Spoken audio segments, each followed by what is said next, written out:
दक्षिण अमेरिका यानी एक ऐसा महाद्वीप जिसे सुनते ही हमारे दिमाग में लंग्स ऑफ अर्थ कहे जाने वाला अमेज़न जंगल, कार्निवल या फिर फुटबॉल के स्टार खिलाड़ी आ जाते हैं। लेकिन क्या आप जानते हैं कि अब साउथ अमेरिका केवल अपने जंगल या फुटबॉल के लिए नहीं बल्कि दुनिया के सबसे बड़े मेगा प्रोजेक्ट्स के लिए भी मशहूर होने वाला है। जी हाँ, आपने सही सुना, क्योंकि दक्षिण अमेरिका अब दुनिया के सबसे बड़े मेगा प्रोजेक्ट का गवाह बनने जा रहा है, जिसकी शुरुआत हो चुकी है ब्राजील से। ब्राजील यानी साउथ अमेरिका का सबसे बड़ा देश, जिसका बॉर्डर लगभग पूरे महाद्वीप से कनेक्ट है। यहाँ के मोस्ट इम्पोर्टेंट पोर्ट्स का पूरा नक्शा धीरे धीरे बदल रहा है। कभी जो देश केवल एग्रीकल्चर के लिए जाना जाता था, आज दुनिया का सबसे आधुनिक पोर्ट हब बनने वाला है। और आप जानकर हैरान रह जाओगे कि यह काम अकेले ब्राजील नहीं कर रहा, बल्कि इसमें उसकी हेल्प कर रहा है दुनिया का सबसे डिप्लोमेटिक देश, जो हर किसी को डेट ट्रैप में फंसाता है। अब तक आप समझ गए होंगे कि हम बात किसकी कर रहे हैं। जी हाँ, आपने सही समझा, हम बात कर रहे हैं चीन की। लेकिन सवाल ये है, आखिर चीन इस पूरे प्रोजेक्ट में खुद से पैसा क्यों लगा रहा है? क्या यह सिर्फ निवेश है या चीन की कोई बड़ी साजिश? चलिए डिटेल में जानते हैं। चीन एक ऐसा देश जो एनर्जी और एग्रीकल्चर प्रोडक्ट दोनों को बाहर से मंगवाता है। आज से कुछ साल पहले तक चीन अपनी इन जरूरतों के लिए सबसे ज्यादा अमेरिका पर डिपेंडेंट था। लेकिन धीरे धीरे चीन को समझ आ गया कि अगर वर्ल्ड पावर बनना है तो अमेरिका की छत्र छाया से निकलना होगा। लेकिन इससे निकलने के लिए सबसे जरूरी था अपनी एग्रीकल्चर प्रोडक्ट की डिमांड को कम करना या फिर अपनी आयात स्रोत को डाइवर्सिफाई करना। डिमांड को तो कम नहीं किया जा सकता था, इसलिए चीन ने अपनी आयात स्थल को ही डाइवर्सिफाई कर दिया। वैसे अगर पास्ट की बात करें तो 2012 में चीन ने अकेले अमेरिका से 25.9 अरब डॉलर के कृषि उत्पाद मंगवाए थे, और इसमें सबसे ज्यादा था सोयाबीन। जी हाँ, चीन के बंदरगाहों तक अमेरिका से करोड़ों टन सोयाबीन पहुंचता था। इनफैक्ट 2017 तक यह कारोबार और भी बढ़ गया था, जिसका अंदाजा आप इस बात से लगा सकते हो कि 2017 में अमेरिका ने 3.29 करोड़ टन सोयाबीन चीन को भेजा था। सोयाबीन ही नहीं बल्कि मक्का और कपास भी चीन अमेरिका से आयात करता था। लेकिन फिर आ गया टर्निंग पॉइंट, यानी कि 2017। ये वही साल था जब अमेरिका और चीन के बीच ट्रेड वॉर शुरू हो गया। हालांकि यह ट्रेड वॉर अभी भी चल रहा है, लेकिन इसकी स्थिति उतनी भयावह नहीं है। लेकिन जैसे ही यह ट्रेड वॉर शुरू हुआ, चीन को समझ आ गया कि अब कुछ न कुछ तो करना ही होगा। 2018 से 2020 के बीच में दोनों देशों ने एक दूसरे पर टैरिफ लगाना शुरू कर दिया, जिसकी वजह से सोयाबीन जैसी जरूरी चीज अमेरिका से चीन जाना लगभग बंद हो गई, क्योंकि ये इतनी महंगी हो गई थी कि चीन के किसानों और लोगों को इसके लिए बहुत ज्यादा खर्च करना पड़ रहा था। मगर अब चीन के सामने सबसे बड़ा सवाल था, खाना कहां से आएगा, क्योंकि आप भूख को कंट्रोल नहीं कर सकते। और फिर कहानी में एंट्री हुई हीरो की, और यह हीरो कोई और नहीं बल्कि साउथ अमेरिका की स्टार कंट्री ब्राजील थी। ब्राजील की बात की जाए तो ब्राजील पहले से ही सोयाबीन उत्पादन में आगे है। इनफैक्ट इसने तो अमेरिका को भी पीछे छोड़ दिया। 2019 और 2020 तक ब्राजील दुनिया का नंबर 1 सोयाबीन उत्पादक बन चुका था। तो बस फिर क्या था, चीन का ध्यान ब्राजील की ओर गया और ब्राजील भी चीन के साथ आने में इंटरेस्टेड था। यही बन गई सबसे बड़ी ताकत। लेकिन अब सवाल यह था कि ब्राजील के पास तो सोयाबीन था, चीन को सोयाबीन की जरूरत थी, लेकिन इसका आयात निर्यात करने के लिए एक बड़ा बंदरगाह चाहिए था। हालांकि ऐसा नहीं है कि ब्राजील के पास बंदरगाह नहीं थे। ब्राजील के पास सैंटोस बंदरगाह था। सैंटोस पोर्ट की बात की जाए तो यह बंदरगाह साओ पाउलो राज्य में लोकेटेड है और इतने बड़े क्षेत्र में फैला है कि इसमें 58 टर्मिनल और 62 बर्थ मौजूद है। यह एक ऐसी जगह है जहां सूखी वस्तुएं, कंटेनर और हर तरह का माल आसानी से लोड होता है। इनफैक्ट 2023 में यहाँ से 173 मिलियन टन माल गुजरा था। लेकिन असली बात यह है कि चीन के लिए निकला हुआ अनाज और सोयाबीन भी यहीं से गुजरने वाला था। 2017 में चीन ने ब्राजील से 5.3 करोड़ टन सोयाबीन खरीदा था। 2018 में यह बढ़कर 6.8 करोड़ टन हो गया। और अगर आज की बात की जाए तो चीन की 70% से ज्यादा सोयाबीन सप्लाई ब्राजील से ही आती है, वो भी सैंटोस के इसी पोर्ट से। लेकिन कहानी यहीं खत्म नहीं होती, क्योंकि चीन का व्यापार लगातार बढ़ रहा है। व्यापार बढ़ने से सैंटोस पोर्ट पर दबाव भी बढ़ रहा है, जिसकी वजह से यह अपनी पूरी क्षमता पर चल रहा है, जिसकी वजह से 2025 तक औसत लोडिंग टाइम बढ़कर 17.5 दिन तक पहुंच गया था, जबकि पहले यह केवल 10 दिन हुआ करता था। यही नहीं, जहाज को बर्थ मिलने में 50 घंटे तक का समय लग जाता है, और 2025 में केवल 23% कंटेनर ही यहाँ से समय पर निकल पाते थे। बंदरगाह पूरी तरह से ओवरलोड हो चुका है। अब चीन सोचने लगा कि अगर यही चलता रहा तो फिर चीन को लगातार अनाज और अन्य उत्पाद आखिर कैसे मिलेंगे। बस फिर क्या था, चीन अपनी सप्लाई चेन को सुरक्षित करने के लिए बंदरगाह का आधुनिकीकरण करवाने के लिए खुद ही आगे आ गया। और यहीं से शुरुआत होती है असली मेगा प्रोजेक्ट की, जिसे कहा जाता है सैंटोस पोर्ट मॉडर्नाइजेशन प्लान। अगर इस प्लान की बात की जाए तो ब्राजील और चीन मिलकर सैंटोस को पूरी तरह से बदल रहे हैं। इसके लिए समुद्र की तलहटी से लाखों टन गाद यानी सिल्ट हटाकर चैनल को गहरा किया जा रहा है और नए टर्मिनल, नए वेयर हाउस और नई मशीनें लगाई जा रही हैं। साथ ही अनाज टर्मिनल की क्षमता बढ़ाई जा रही है ताकि चीन तक ज्यादा से ज्यादा उत्पाद भेजे जा सके।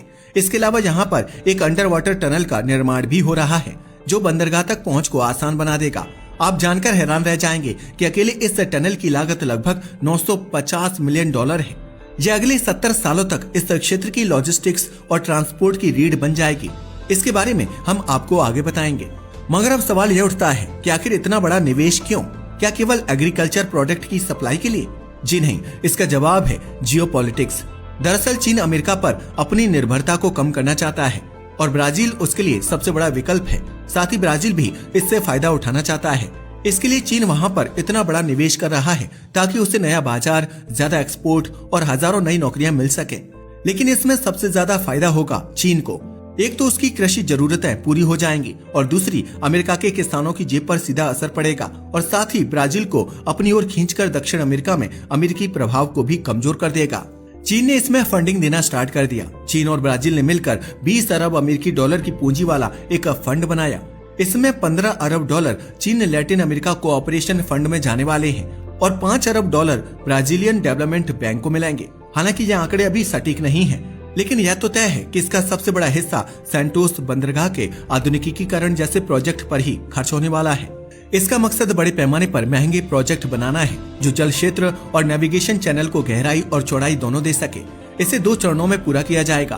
पहले चरण में 2026 तक नेविगेशन चैनल की गहराई 52 फीट तक की जाएगी और दूसरे चरण में 2031 तक इसे 56 फीट तक गहरा किया जाएगा। और यह केवल एक बार का काम नहीं है, बल्कि हर साल लगभग 279 मिलियन घन फुट गाद यानी सिल्ट निकालनी पड़ेगी। अपग्रेड के बाद इसका मेंटेनेंस और भी बड़ा और महंगा हो जाएगा। मगर केवल सैंटोस का आधुनिकीकरण ही सबसे बड़ी बात नहीं है। अब बात करते हैं उस मेगा प्रोजेक्ट की जिसने सबसे ज्यादा हलचल मचाई है।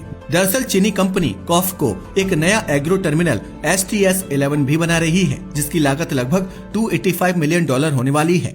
मगर सबसे दिलचस्प बात यह है कि यह टर्मिनल चीन के बाहर कॉफको का सबसे बड़ा प्रोजेक्ट होगा। इसका अंदाजा आप इस बात से लगा सकते हो कि इसकी क्षमता 14 मिलियन टन कार्गो प्रति वर्ष होगी। पहले चरण में 2025 तक 8 मिलियन टन की क्षमता तैयार हो जाएगी और 2026 तक यह पूरा लक्ष्य हासिल कर लिया जाएगा। इसके अलावा यहाँ पर इतने बड़े गोदाम यानी वेयर हाउसेस बनाए जा रहे हैं जो लाखों टन अनाज को सुरक्षित रख सकेंगे। साथ ही रेलवे ढांचे को भी अपग्रेड किया जाएगा। 120 डिब्बों वाली लंबी ट्रेनें बंदरगाह तक आ सकेंगी और ये ट्रेनें एक बार में 1500 टन प्रति घंटे माल उतार पाएंगी।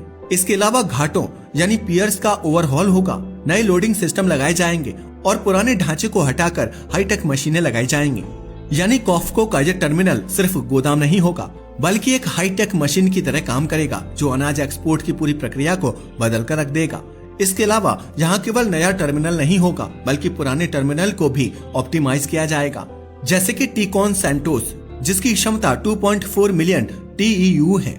इसे 3 मिलियन TEU तक बढ़ाया जाएगा। इस प्रोजेक्ट की लागत 477 मिलियन डॉलर है और अब तक 238.5 मिलियन डॉलर का इन्वेस्टमेंट किया जा चुका है। यहाँ नई क्रेन्स भी लगाई जाएंगी जो जहाजों को तेजी से लोड और अनलोड कर सकेंगे। इसके अलावा ब्राजील टर्मिनल पोर्ट्स यानी BTP में भी 350 मिलियन डॉलर का निवेश किया जाएगा और यह प्रोजेक्ट 2047 तक चलेगा।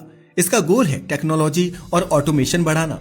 यहाँ 4 नए इको फ्रेंडली क्रेन्स होंगे, ट्रैकों के लिए ऑटो गेट्स लगाए जाएंगे और वेयर हाउस का विस्तार होगा ताकि खराब होने वाले सामान को सुरक्षित रखा जा सके। इसके अलावा पियर्स को इतना मजबूत बनाया जाएगा कि बड़े बड़े जहाज आसानी से यहाँ लग सके। 2028 तक एक और बड़ा प्रोजेक्ट पूरा होने वाला है जिसका नाम है शुगर और ग्रेन टर्मिनल का अपग्रेड। इस पर 130 मिलियन डॉलर का इन्वेस्टमेंट किया जाएगा। नए इंफ्रास्ट्रक्चर और आधुनिक तकनीकी से यह टर्मिनल ब्राजील की एक्सपोर्ट क्षमता को कई गुना बढ़ा देगा।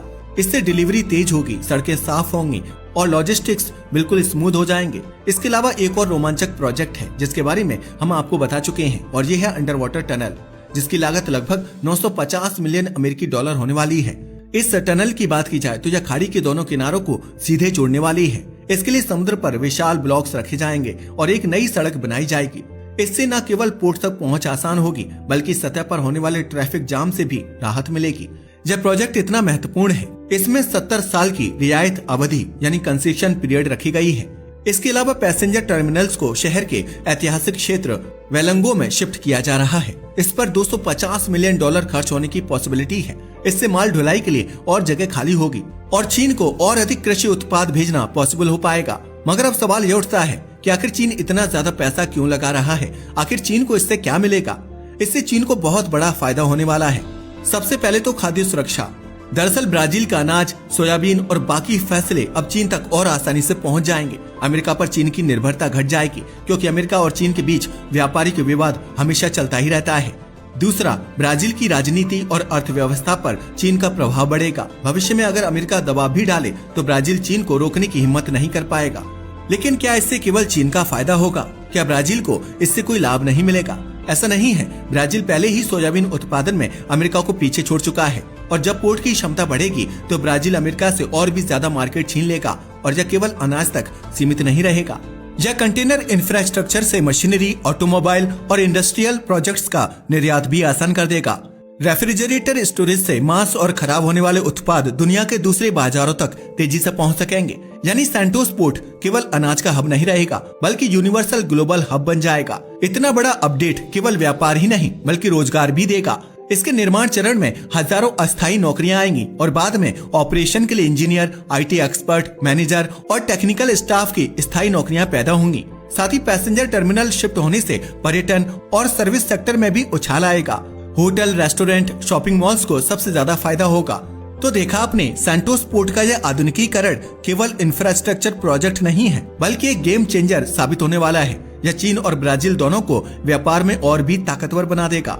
जहां एक तरफ चीन अपनी खाद्य सुरक्षा पक्की कर रहा है, वहीं दूसरी तरफ ब्राजील दुनिया के बाजारों में अपनी हिस्सेदारी बढ़ा रहा है। वैसे आपका इसके बारे में क्या ख्याल है?